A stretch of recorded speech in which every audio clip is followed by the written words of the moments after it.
It's time now for some business news, and Yuka Waye is standing by. And as we've been saying, the French Prime Minister has announced that the government won't be softening the current coronavirus restrictions here just yet.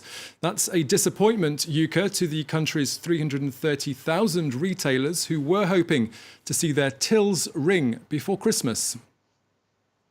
Definitely, Thomas, but with 1 in 4 deaths in France now linked to COVID-19, Prime Minister Jean Castex says that it's simply irresponsible to ease restrictions now. The government had earlier said that non-essential shops could expect to be allowed to reopen before the general lockdown ends, but that's not going to happen now. They'll have to wait at least until early December.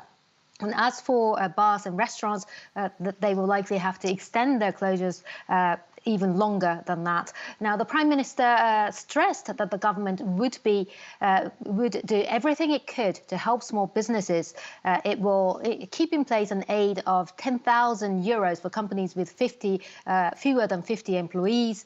The government is also encouraging landlords to waive rent to small businesses, at least for the month of November, in exchange for a tax cut next year. But many shops have continued to do business in secret, defying the government's ban, and that's because the pre-Christmas period is really crucial for French retailers. Most of their annual sales are made between November and mid-December. And the French Employers Association, MEDEF, estimates that the lockdown would cost the economy between €50 billion and €75 billion for the month of November alone, twice as much as the government estimates. Now, Yuka, in the US, President Trump has issued another executive order targeting Chinese firms. Well, President Trump has signed an executive order banning Americans from investing in Chinese firms that Washington claims have links to the military there. Now, it targets 31 Chinese companies that were designated by the US Defense Department earlier in the year as being backed by the Chinese army. The list includes some of the biggest companies in the country, including China Telecom and China Mobile.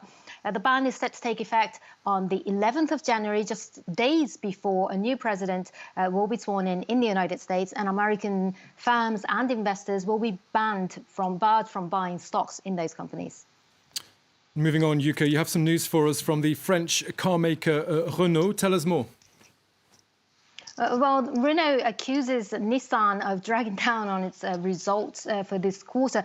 The car industry, as you know, has been badly hit by the pandemic, and Nissan has been no exception. It has been extended a massive credit line backed by the Japanese government. Now, the car maker on Thursday posted a loss of about €360 million for the 3-month period through September. That's a sharp reversal from a €470 million profit it made in the same period last year.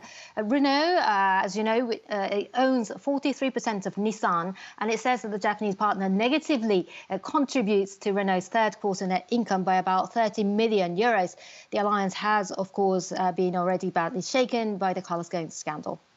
And finally, Yuka, just give us a quick update on how the markets are faring at this hour. Well, as you remember, earlier on in the week, we saw a global market rally by that encouraging news about a COVID vaccine. But worries over a virus resurgence now has taken over and once again weighing on global markets. On Wall Street, the Dow and the S&P both closed down by about 1%. The Nasdaq only slightly faring better. This despite the latest unemployment data showing that the number of first-time job seekers in the United States dropped to a 7-month low. Yuka Waye with the business news. Thank you very much. And that brings another slice of the programme to a close. But do stay with us. Our coverage of the latest international news continues after the break here on France 24.